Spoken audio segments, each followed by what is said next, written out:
गोपालपुर नाम के शहर में इमरती देवी नाम की एक औरत रहती थी। उसके पास एक गाय थी। उसका नाम था कपिला। कपिला ढेर सारा दूध देती थी। इमरती देवी के 3 बेटे थे। एक दिन इमरती देवी ने तीनों बेटों को अपने पास बुलाया और कहा, आ गए तुम लोग, आओ आओ बैठो। आपने हमें बुलाया माँ? हाँ बेटा, तुम लोग तो जानते हो मैं कपिला को बहुत प्यार करती हूँ। हाँ माँ, बिल्कुल जानते हैं। बेटा, जैसा कि तुम सब देख रहे हो, मैं बूढ़ी हो गई हूँ। हाँ माँ, तो बोलो, कुछ कहना चाहती हो? सुनो, अब मेरी तबीयत ठीक नहीं रहती। ना जाने कब यमराज के यहाँ से बुलावा आ जाए। ऐसा मत कहो माँ, आपकी कोई इच्छा हो तो बताओ।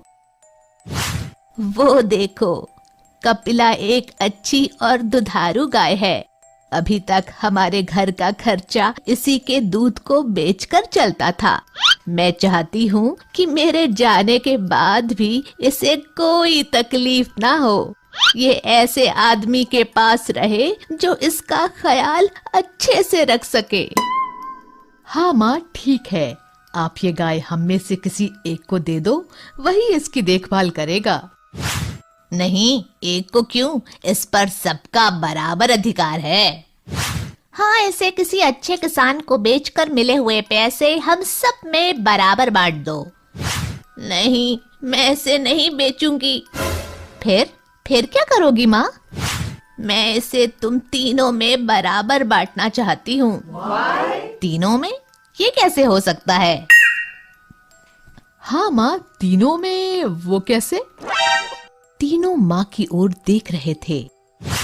देखो, सप्ताह में 7 दिन होते हैं और तुम 3 लोग हो, तो बारी बारी से एक एक दिन गाय को अपने पास रखना। इस तरह वो तुम सबके पास 2-2 दिन रहेगी। जिस दिन जिसके पास गाय होगी उसको दाना पानी भी वही देगा और उस दिन के दूध पर भी उसी का हक होगा। हाँ, जिसके पास कपिला सबसे ज्यादा खुश देखूंगी उसी को दे दूंगी। फिर 7वें दिन क्या होगा? बताती हूँ। 7वें दिन कपिला को मंदिर के पुजारी जी के घर में भिजवा दिया करो, जिससे वहां के दूध की खीर बनाकर ठाकुर जी को भोग लगाया जा सके। फिर उस दिन दाना कौन देगा? मैंने पुजारी जी से बात कर ली है। उस दिन मंदिर के चढ़े हुए फल और बचा हुआ प्रसाद कपिला को खिलाया जाएगा। ठीक है माँ, जैसा आप कहो। तुम सबसे बड़े हो, इसलिए सबसे पहले वे तुम्हारे घर रहेगी। ठीक है माँ, जैसा आप कहो। उनके कहे अनुसार तीनों भाई एक एक दिन गाय को अपने पास रखने लगे। मैं दूध निकाल लेता हूँ और गाय को खाने के लिए कुछ नहीं दूंगा। वैसे भी कल मंझले भाई के पास जाएगी तो वो खिलाएगा ही। आज मेरा नंबर है। मैं तो दूध निकालूंगा। गाय को खाना देना जरूरी नहीं है।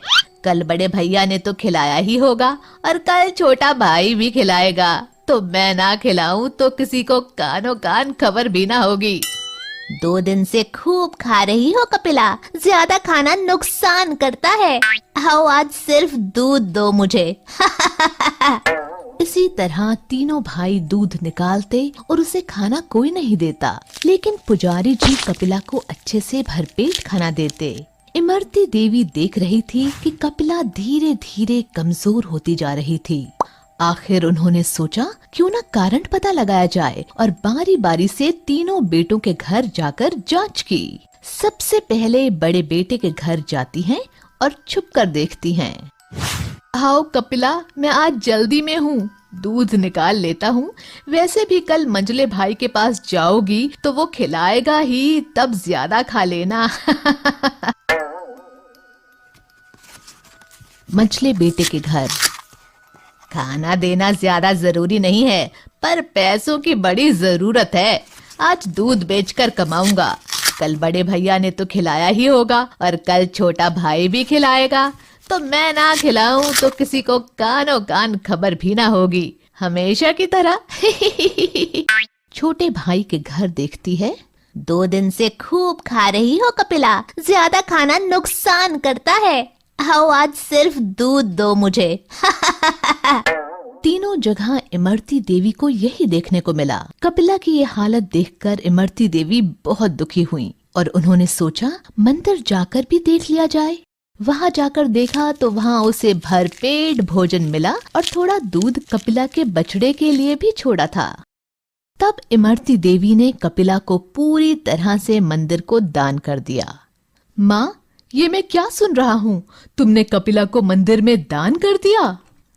हाँ माँ, हमें बताना भी जरूरी नहीं समझा? कम से कम एक बार पूछना तो था। मुझे किसी से नहीं पूछना। मैंने तुम तीनों को देखा है दूध निकाल कर रखते हुए। किसी को भी कपिला के खाने की फिक्र नहीं थी। वो अगर अब तक जिंदा थी तो मंदिर के खाने की दम पर, इसलिए अब उस पर पुजारी जी का ही हक है। इतना सुनकर तीनों ने शर्म से सिर झुका लिया। हमें माफ कर दो माँ, हमसे गलती हो गई। अब कभी दोबारा ऐसा नहीं होगा। नहीं, अब मुझे किसी पर भरोसा नहीं है। मैंने तुम तीनों को मौका दिया था, पर तुम लोगों ने स्वार्थ और लालच में उसे गंवा दिया। अब मैं फैसला कर चुकी हूँ। कपिला की रस्सी पुजारी जी को पकड़ाते हुए, ये लीजिए पुजारी जी, आज से कपिला आपकी हुई, इसका ध्यान रखना। शिक्षा, हमें स्वार्थ और लालच में आकर अपना फर्ज नहीं भूलना चाहिए।